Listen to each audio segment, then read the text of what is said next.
hamba siapapun yang sakit Tuhan sembuhkan, yang lemah Tuhan kuatkan, yang terikat Tuhan lepaskan.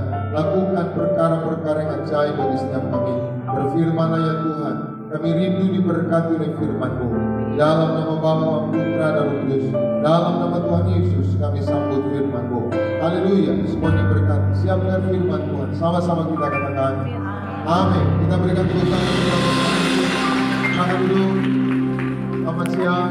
Halo. Apa kabar saudara? Tuhan ada sukacita, amin. Baik, kita buka kitab kita bersama di dalam kitab Ayub pasal 42 ayat 1 sampai dengan ayatnya yang kelima. Ayub 42 ayat 1 sampai 5. 5 ayat kita akan baca bersama-sama. 2, 3, ya. Maka jawab Ayub kepada Tuhan, aku tahu bahwa Engkau sanggup melakukan segala sesuatu dan tidak ada rencana-Mu yang gagal. Ayat 3. Firman-Mu, siapakah dia yang menyelubungi keputusan tanpa pengetahuan? Itulah sebabnya tanpa pengertian aku telah bercerita tentang hal-hal yang sangat ajaib bagiku dan yang tidak ku ketahui. Ayat 4. Firman-Mu, dengarlah, maka akulah yang akan berfirman. Aku akan menanyai engkau supaya engkau memberitahu aku. Ayat 5. Hanya dari kata orang saja aku mendengar tentang engkau, tapi sekarang mataku sendiri memandang engkau. Haleluya. Demikian membaca firman Tuhan siang hari ini. Berbahagialah saudara yang mendengar, memelihara, merenungkan dan melakukan firman Tuhan. Tema kita siang hari ini pelajaran hidup. Apa temanya saudaraku? Pelajaran dari kehidupan. Sama-sama bilang bersama saya, aku mau belajar dari setiap hal yang terjadi dalam kehidupanku. Amin. Saudaraku, setiap peristiwa yang terjadi dalam hidup kita, entah itu peristiwa yang kita inginkan, kita harapkan, atau peristiwa-peristiwa yang tidak kita inginkan, kita harapkan, semuanya itu terjadi bukan secara kebetulan.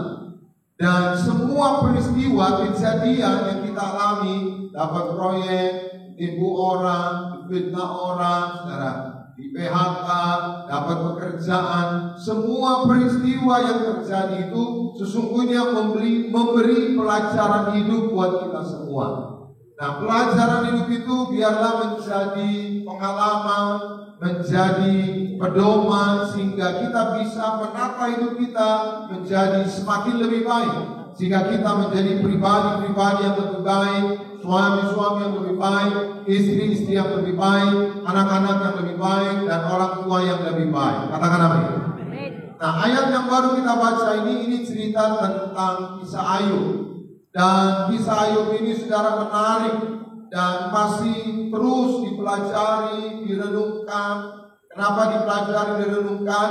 Karena ketika kita baca kitab Ayub ini kadang-kadang kita nggak mengerti kenapa orang saleh, orang jujur, orang benar justru ditimpa musibah, ditimpa hal yang buruk.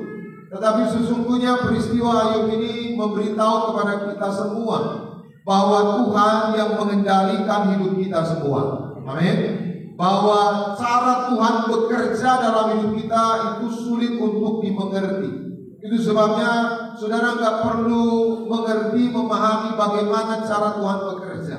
Kuncinya saudara terus percaya, terus berharap, terus mengandalkan Tuhan.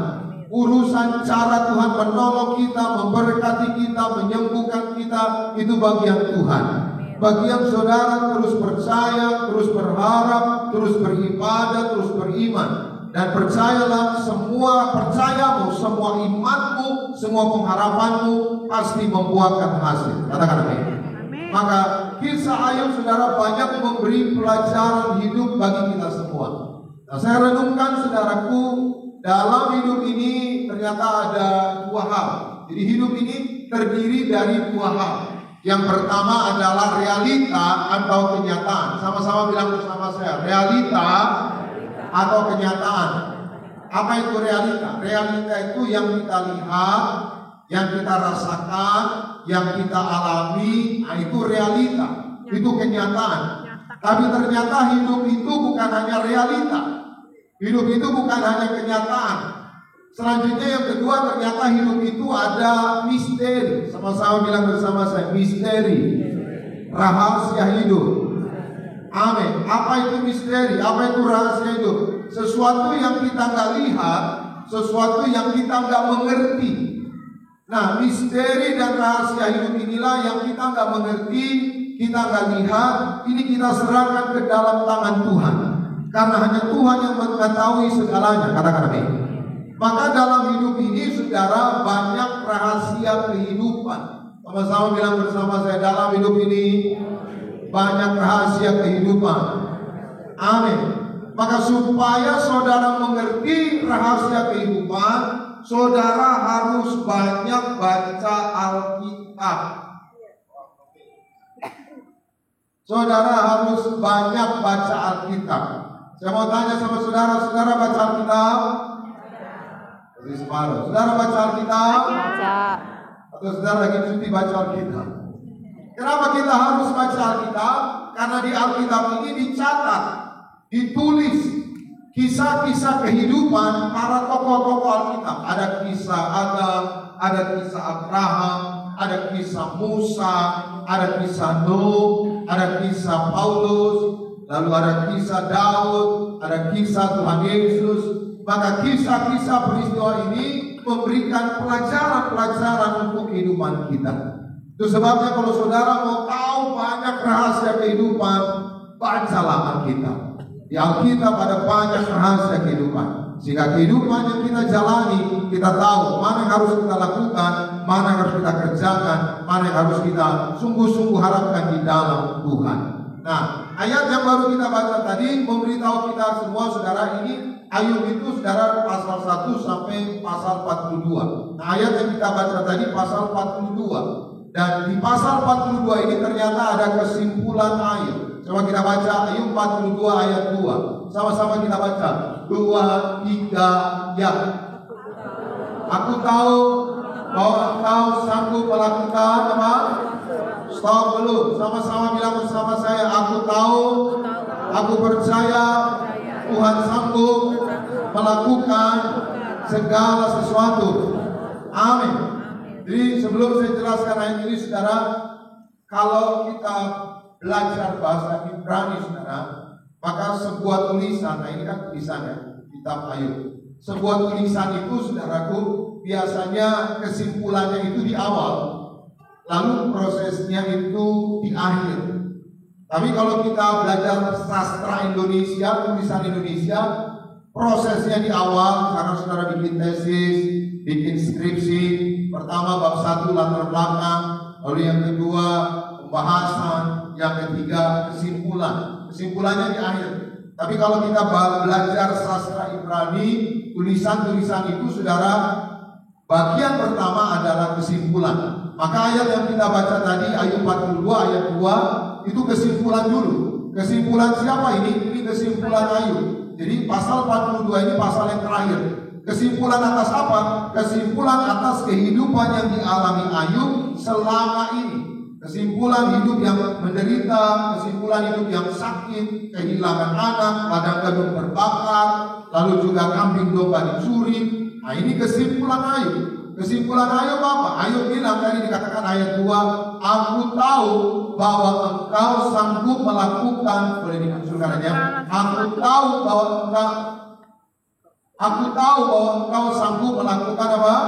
Segala sesuatu. Apa maksudnya ayat ini? Kalau bahasa Bataknya gini kira-kira, lomo-lomoku gitu. Saudara tahu bahasa Korea gitu. Lomo-lomoku itu artinya terserah aku Tuhan. Tuhan itu pencipta kita. Tuhan mau bikin apapun dalam hidup kita, itu haknya Tuhan. Katakan amin. Sebagai ciptaannya kita nggak boleh protes. Tuhan mau buat saudara seberhasilnya bisa. Tuhan mau buat saudara ada sedikit masalah, izinkan ada sedikit masalah, ada pergumulan, Tuhan bisa. Amin. Maka Ayub mengalami masalah yang tidak diharapkan, tapi Ayub selalu yakin Aku tahu bahwa Engkau sanggup melakukan segala sesuatu. Itu yang pertama. Yang kedua, apa maksudnya aku tahu bahwa Engkau sanggup melakukan segala sesuatu? Ini memberitahu kita semua bahwa Ayub punya keyakinan bahwa Tuhan sanggup mengubah kutuk menjadi berkat, mengubah kesulitan menjadi kebahagiaan. Katakan amin. Hari ini apapun yang saudara alami, mungkin ada utang yang belum lunas, mungkin ada masalah keluarga yang belum selesai, mungkin adalah masalah rumah tangga yang diambang kehancuran, mungkin anak-anak saudara yang mungkin meninggalkan rumah. Hari ini ingat baik, pulang dari tempat ini, Tuhan sanggup melakukan segala sesuatu. Katakan amin.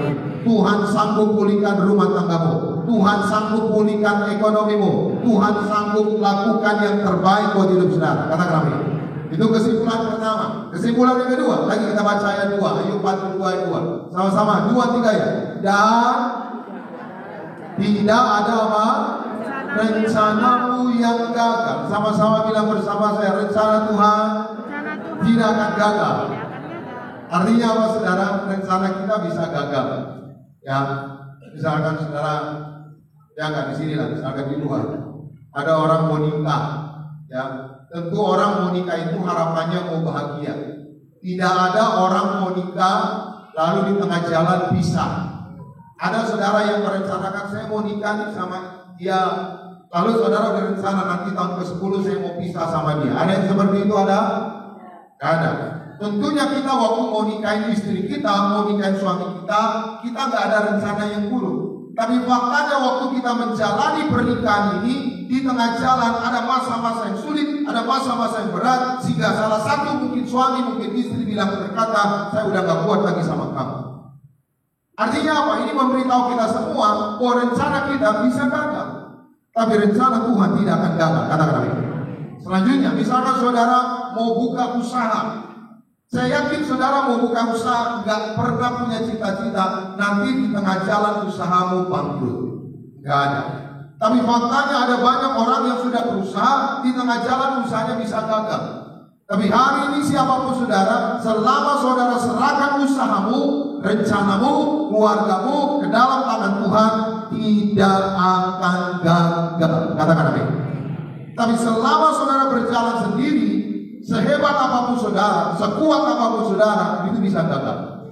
Amin. Tapi selama saudara bersama Tuhan, kita jaga menanggung segala perkara. Yang setuju boleh berikan tepuk tangan yang meriah buat Tuhan Yesus. Itu sebabnya mari hari ini kita belajar dari kehidupan Ayub. Pelajaran apa yang bisa kita dapat dari kisah Ayub ini? Yang pertama, kita baca bersama di dalam Ayub pasal 1 ayat 20 sampai 21. Ayub pasal 1 20 sampai 21. Sama-sama kita baca 2, 3, ya.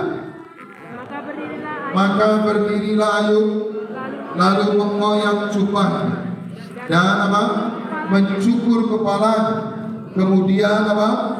Sujudlah ia dan menyembah. Stop dulu, saudara. Maka berdirilah Ayub merobek bajunya. Pertanyaannya, kenapa Ayub merobek bajunya? Karena Ayub sedang sedih, dia kehilangan anaknya. Tiba-tiba anaknya semua mati tertimpa rumah. Lalu yang kedua, kambing dombanya dicuri. Lalu yang ketiga, saudara, ladang gandumnya terbakar api dari langit. Maka Ayub mengoyakkan jubahnya. Tapi dia tidak hanya berhenti kepada kesedihannya mengoyak jubahnya. Selanjutnya tadi dikatakan, maka sujudlah Ayub dan menyembahnya. Boleh sekali diulang. Kemudian sujudlah ia dan menyembahnya. Artinya apa? Ayat ini memberitahu kepada kita semua, walaupun yang dialami Ayub berat. Siapa saudara yang mau kehilangan anak? Ada? Ini nggak cuma ini. Saya sendirian ini.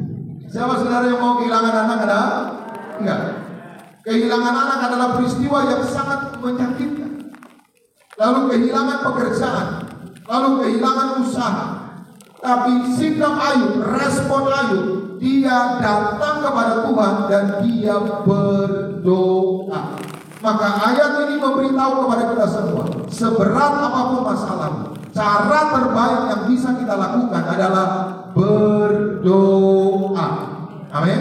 Jadi waktu saudara ada masalah, waktu saudara ada pergumulan, bukan marah-marah. Siapa di sini yang ada masalah marah-marah, ada acung tangan, ada? Siapa di sini suami-suami yang masalahnya di kantor, marah-marahnya di rumah? Mak, sini dulu, mau marah-marah aku ini. Padahal masalahnya di mana? Di kantor. Hari ini saudara, apapun masalahmu, bawa di dalam doa. Cara pertama yang saudara harus lakukan ketika ada masalah adalah berdoa. Kenapa kita harus berdoa? Karena di dalam doa ada kekuatan.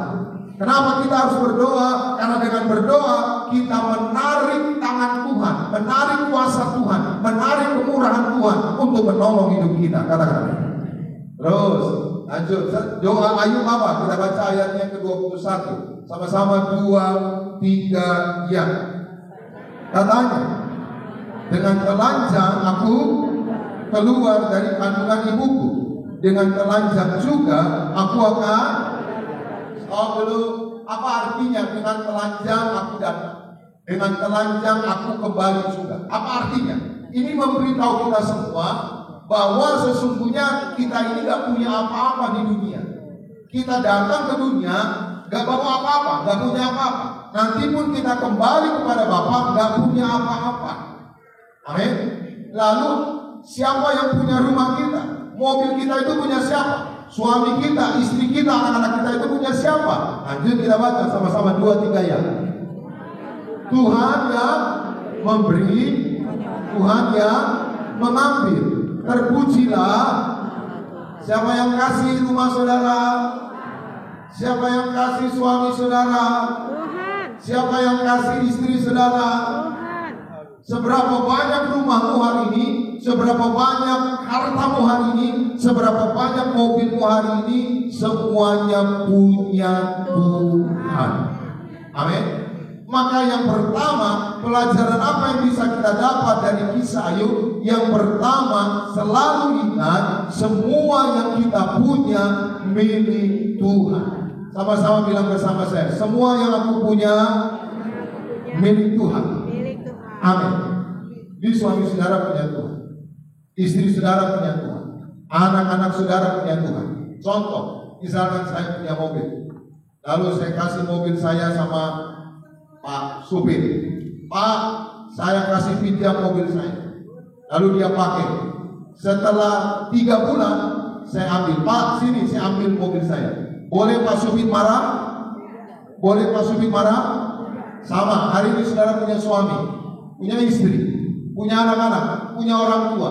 Suatu hari Tuhan ambil, boleh saudara marah? Nah, boleh pelan sedikit. Boleh saudara marah? Tapi saya lihat banyak supaya orang ketika suaminya, ketika istrinya pulang dia marah. Tuhan, kenapa Tuhan ambil suami saya?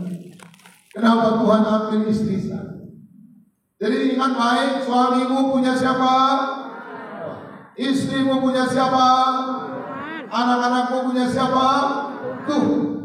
Maka kalau suamimu, istrimu, anak-anakmu punya Tuhan, perlakukan mereka dengan baik. Katakan. Contoh tadi saya kasih pinjam mobil sama Pak Supir. Pak Supir harus jaga itu mobil, harus rawat, gak boleh lecet, gak boleh ditabrak. Sama suamimu, istrimu, anak-anakmu punya Tuhan. Saudara harus perlakukan mereka dengan baik. Katakan amin.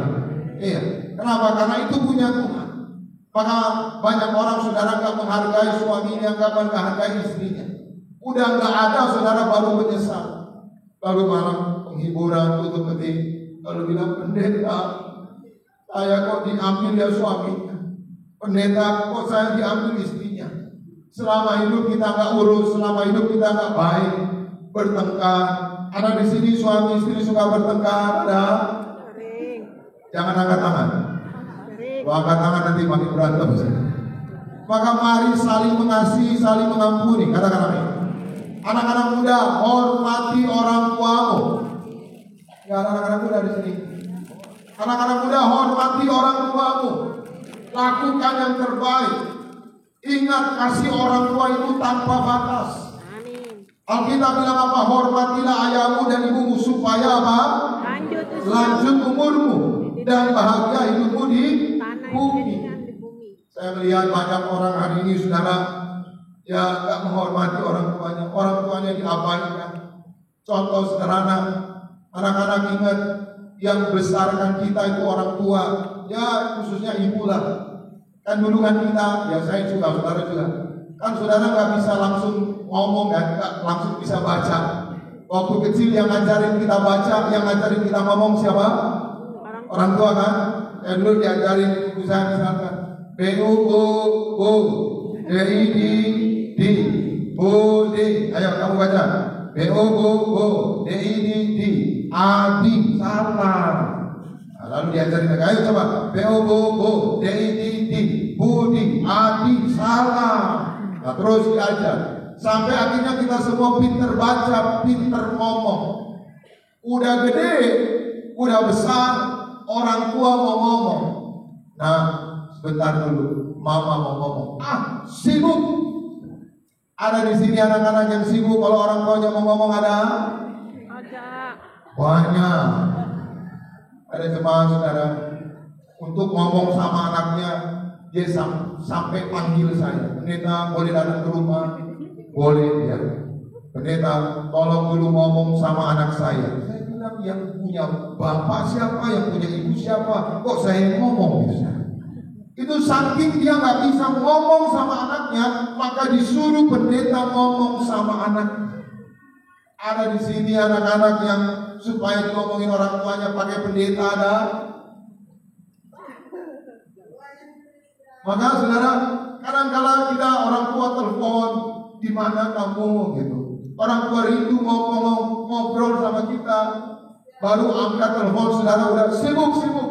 Tapi kalau kita ngomong sama teman kita di kafe, ya di Arbang atau kopi, tempat kopi, saudara, 2 hari 2 malam saudara masih kurang gitu, saudara. Betul. Tapi sama orang tua saudara rasa-rasa ngomong 5 menit aja udah terlalu lama. Padahal ingat, kasih orang tua itu tidak ada batasnya, katakan. Lanjut juga misalkan yang besarkan kita itu siapa? Orang tua kita. Ya khususnya ibu ya. Ibu-ibu kan dulu anak kita kan, mohon maaf ya, buang air kecil diajarin gini loh, buang air kecil ini buang air besar begini. Udah diajarin malam-malam kompol gitu ya. Udah diajarin tiba-tiba di sekolah saudara buang air besar di celana gitu. Nah itu kan waktu kecil itu kan dirawat sama orang tua, dibersihin tuh. Ya, buang air kecil, buang air besar, ibu-ibu yang bersihin. Saya mau tanya ibu-ibu, waktu anakmu ada kotorannya dibersihin, pakai sarung atau langsung tangan? Tangan. Ini nggak ada ibu-ibu atau gimana? Tangan. Ini suaranya udah keras-keras, sudah ada. Nih, waktu ibu-ibu bersihin kotoran anaknya, pakai tangan langsung atau pakai sarung tangan? Tangan. Pakai tangan. Pakai sarung atau pakai tangan? Tangan. Pakai tangan. Dibersihin. Jorok. Dilap, dibersihkan. Amin. Dibersihkan. Sekarang anaknya udah besar. Orang tuanya udah terbalik. Kencing di kasur. Buang besar di kasur. Masih saudara mau lapor orang tua saudara? Mau urus? Benar. Kadang-kadang Pak, bersihkan dulu. Tapi tidak ada orang tua. Dia tetap mengasihi anaknya. Amin. Maka anak-anak muda jangan lupa orang tua. Orang tuamu yang membesarkan engkau. Orang tuamu yang merawat engkau. Yang membersihkan engkau. Kasih orang tua itu tidak ada batasnya. Amin. Pada lagu berkata, kasih ibu kepada beta tak terhingga sepanjang ini saudara tahu lagunya nggak sih saudara? Oh saudara kasih saya nyanyi solo sendiri. Ayo sama-sama. Kasih ibu kepada beta tak terhingga sepanjang masa, hanya memberi tak harap kembali, bagai sang surga menyinari dunia. Saudara lulus SD semua ini. Kita berikan tepuk tangan yang punya Tuhan Yesus. Anak-anak muda hormati orang tua. Amin. Rawat mereka. Dulu orang tua kita rawat kita. Orang tua rela miskin. Orang tua rela nggak makan supaya anaknya bisa sekolah. Betul. Tapi pertanyaan, ketika orang tua mau minta bayar listrik 500.000, mama duit terus. Berapa saudara? 500.000. Coba itu anak-anak, kau nyusu berapa itu saudara? Gratis. Amin. Kau disekolahin, orang tuamu istri, ibu-ibu melahirkan taruhannya nyawa. Kalau dihitung saudara, gak kehitung. Anak-anak yang masih tidak hormat sama orang tua, tidak menghargai orang tua, saudara akan diberkati Tuhan. Karena firman yang bilang, hormatilah orang tuamu supaya engkau diberkati, kau bahagia. Yang setuju boleh berikan tepuk tangan. Jadi ingat baik, pelajaran hidup yang bisa kita dapat dari Ayub. Selalu ingat, semua yang kita punya milik siapa? Milik Tuhan. Amin. Maka jangan cinta harta, jangan cinta kekayaan. Semua yang kita punya nanti kita nggak bawa. Yesus bilang apa? Di mana hartamu berada, di situ hatimu berada. Suatu hari ada seorang yang sibuk menimbun harta. Lalu Yesus berkata, hai orang bodoh, untuk siapakah itu nanti? Di Afrika saudara, orang nangkep kera, nangkep monyet, itu pakai jebakan. Jebakannya saudara botol kosong, lalu diisi kacang di dalamnya. Lalu kera atau monyet ini saudara akan tahu itu ada kacang. Maka kera atau monyet ini akan masukkan tangannya untuk ambil kacang. Itu dia masukkan begini, bisa masuk. Setelah masuk saudara, dia akan ambil kacang yang ada di dalamnya. Bukan satu, bukan dua, bukan tiga. Seberapa kacang di tempat itu dia akan raup semua. Setelah dia raup, tangannya akan begini. Tadi masuknya begini. Setelah dia raup kacang itu, dia mau keluarin tangannya. Saya mau tanya, bisa keluar tangannya? Susah. Bisa keluar? Tidak. Supaya bisa keluar gimana?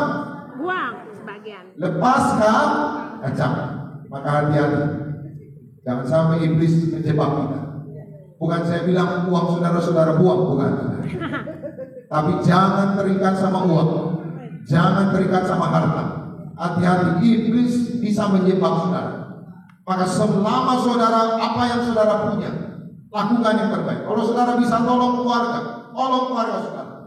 Hukum kerajaan sorga, semakin saudara memberi, semakin saudara menolong, semakin saudara memberi, semakin diberkati. Amin. Kalau ada lagu berkata, segalanya yang ku miliki, semuanya daripadamu, kan ku bawa persembahanku yang terbaik hanya padamu. Segalanya. Jadi semua yang kita punya siapa? Punya siapa? Punya Tuhan. Maka selama saudara bisa tolong orang, lakukan. Percayalah, apa yang kau tabur itu yang pasti kau tuai. Yang setuju boleh berikan tepuk tangan yang beri aku Tuhan Yesus. Yang kedua, pelajaran hidup apa yang bisa kita dapat dari Ayub? Kita baca bersama Ayub 23, 10 dan 11. Sama-sama kita baca 2, 3, ya. Karena ia tahu jalan hidupku. Stop dulu. Siapa yang tahu jalan hidup kita? Tuhan. Saudara tahu jalan hidup saudara? Tidak. Besok apa yang terjadi kita tidak tahu. Tapi Tuhan sudah tahu jalan hidup kita. Seperti apa kita nanti, bagaimana masa depan kita, Tuhan sudah tahu. Lanjut kita baca sama-sama 2, 3 ya. Seandainya ia apa? Memuji aku akan timbul seperti. Stop dulu. Ayat ini adalah respon iman Ayub. Atas apa? Atas tuduhan dari sahabat-sahabat Ayub. Ayub punya 3 sahabat. Yang pertama Zofan, yang kedua Bildad, yang ketiga Elifas. Waktu Ayub kusta, anaknya mati, ladang gandumnya terbakar, lalu kambing dombanya dicuri. 3 sahabatnya ini, Ayub lagi garuk-garuk kustanya pakai beli, datang sama Ayub. Bukannya nolongin Ayub, bukannya menghibur Ayub, bukannya menguatkan Ayub, mereka menghakimi Ayub. Zofar bilang apa? Yo, kamu ini berdosa. Lalu nggak mau kalah, Bildad juga. Yo, kamu bercela. Kalau kamu nggak bercela, kamu nggak gini. Elifas nggak mau kalah. Yo, Tuhan sedang menegur kamu. Yo, bertobat. Artinya apa, saudara? Hati-hati. Gak semua nasihat itu baik. Gak semua nasihat orang itu benar. Maka saudara harus banyak dengar nasihat dari Tuhan. Katakan amin. Dari mana dengar nasihat Tuhan? Baca firman Tuhan. Maka waktu teman-temannya menyalahkan Ayub, menghakimi Ayub, Ayub gak marah, Ayub gak dendam, Ayub gak kepahitan, Ayub gak ngajak ribut. Kalian ini kurang ajar, aku lagi sakit, kalian hakimi lagi. Tidak. Maka Ayub merespon tuduhan teman-temannya dengan ucapan iman tadi. Coba sekali lagi ucapan imannya tadi. Kita lihat sekali lagi. Dikatakan, karena ia tahu jalan hidupku, seandainya ia memuji aku. Maksudnya apa? Dia kusta, anaknya mati, kandungnya terbakar, kami dombanya dicuri. Seandainya ia memuji aku akan timbul seperti apa? Emas. Artinya apa? Semua ujian yang dialami tidak akan menghancurkan hidupnya. Itu perkataan iman dia. Jadi hari ini apapun masalahmu, jangan menyalahkan Tuhan. Ayub gak pernah menyalahkan Tuhan. Dia selalu yakin bahwa Tuhan punya rencana yang indah. Katakan amin. Lalu apalagi kata Ayub? Kita baca ayat yang ke-11 sama-sama. 2, 3 ya. Kakiku tetap apa? Mengikuti jejaknya. Aku menuruti apa? Jalannya, dan tidak apa? Menyimpang. Saudara perhatikan, walaupun Ayub menderita, walaupun Ayub susah, Ayub tetap ikuti jalan Tuhan. Bahkan dia tidak menyimpang. Kadang-kala kita ketika kecewa, ada masalah, ada pergumulan, lalu kita ngomel sama Tuhan, Tuhan, udah gereja pada saat ini jam 2, pendeta Elfris lagi, kok ada masalah, udahlah, sekalian bandel aja lah, brengsek aja lah. Ayub dia nggak menyimpang, dia tetap ikuti jalannya Tuhan. Maka yang kedua, pelajaran hidup apa yang bisa kita dapat dari Ayub? Yang kedua, apapun yang terjadi, tetap ikuti jalannya Tuhan. Amin. Kenapa kita harus ikuti jalannya Tuhan? Yang pertama, karena jalan Tuhan sempurna. Sama-sama bilang bersama saya, jalan Tuhan sempurna. Amin. Yang kedua, kenapa kita harus ikuti jalan Tuhan? Karena jalan Tuhan ajaib. Seberat apapun perjalanan yang kau lalui hari ini, ada keajaiban di dalam Tuhan. Yang ketiga, kenapa kita harus ikuti jalannya Tuhan? Karena jalan Tuhan itu benar, tidak mungkin salah. Amin. Nah, yang ketiga, yang terakhir, pelajaran hidup apa yang kita dapat dari Ayub? Kita baca Ayub 42 ayatnya yang ke-10. Sama-sama kita baca 2, 3 ya. Lalu Tuhan memulihkan keadaan Ayub setelah ia meminta doa untuk apa? Perhatikan ayat ini. Ayub dipulihkan karena apa? Berdoa untuk siapa? Sahabat-sahabatnya. Kenapa Ayub berdoa untuk sahabat-sahabatnya? Karena sahabat-sahabatnya telah berbuat yang buruk kepada Ayub. Tapi Ayub gak dendam, Ayub gak kepahitan, Ayub mengampuni. Terus lanjut sama-sama 2, 3 ya. Dan Tuhan memberikan kepada Ayub berapa kali lipat? 2 kali lipat dari segala kepunyaan dahulu. Maka yang ketiga, yang terakhir, pelajaran hidup apa yang bisa kita peroleh dari Ayub? Yang ketiga, apapun yang terjadi, belajar mengampuni. Sama-sama bilang bersama saya, apapun yang terjadi, aku mau belajar mengampuni. Amin. Saudara, mengampuni bukan perkara yang mudah. Tapi kalau kita belajar, semua itu pasti kita bisa lakukan. Mengampuni itu, saudara, bukan pakai perasaan. Karena kalau kita ngampuni pakai perasaan, kita nggak akan bisa mengampuni orang. Mengampuni itu karena Tuhan telah lebih dahulu mengampuni kita. Katakan amin. Maka nggak ada pilihan. Yesus bilang apa? Barang siapa yang mau diampuni, dia juga harus mengampuni. Jadi nggak ada pilihan lain. Dan jangan saudara bilang, pendeta kalau saya ampuni dia enak aja, dia untung. Mengampuni bukan soal untung atau rugi. Mengampuni membuat kita sehat, membuat kita diberkati, membuat kita damai sejahtera. Maka hari ini siapapun saudara, kita belajar dari Ayub. 3 hal yang kita pelajari dari Ayub. Yang pertama apa? Lupa saudara. Nanti pulang kita tanya Bapak, tadi pendeta habis khotbah apa? Yang pertama, belajar dari Ayub. Yang pertama, selalu ingat semua yang kita punya apa? Milik Tuhan. Yang kedua, apapun yang terjadi apa? Tetap ikuti jalan Tuhan. Tetap setia ikuti Jalan Tuhan. Yang ketiga, apapun yang terjadi, Belajar mengampuni. Doa saya, hidup kita semakin lebih bijak, hidup kita semakin lebih baik lagi karena kita belajar dari kehidupan tokoh-tokoh kita. Tuhan Yesus memberkati. Kita berikan tepuk tangan yang berikan Tuhan Yesus. Mari kita bangkit berdiri bersama-sama. Kita datang kepada Tuhan. Terima kasih Tuhan Yesus buat firman-Mu. Roh Kudus, mampukan kami untuk melakukannya dan biar kami terus yaitu belajar dari setiap hal yang terjadi dalam hidup kami.